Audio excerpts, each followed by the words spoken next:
Hey everyone, welcome back to our channel. Today I'm going to show you how you can fix no volume into your Google Chrome in a very simple way. So without wasting any time, let's get started. You can see if I open any of video in here, you can see it's in full volume. You can see, and over here into the taskbar, you can see it's attached with full volume, but it's not sound in YouTube. So how are you gonna fix it? So first you just need to come over into your search option over here, and if you search for SNDVOL.exe and click enter, you can see there will be a volume mixer speaker.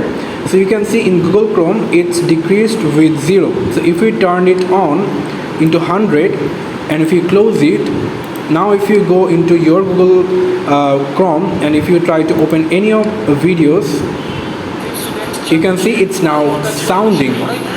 So basically this is how you can fix your no sound issue into Google Chrome.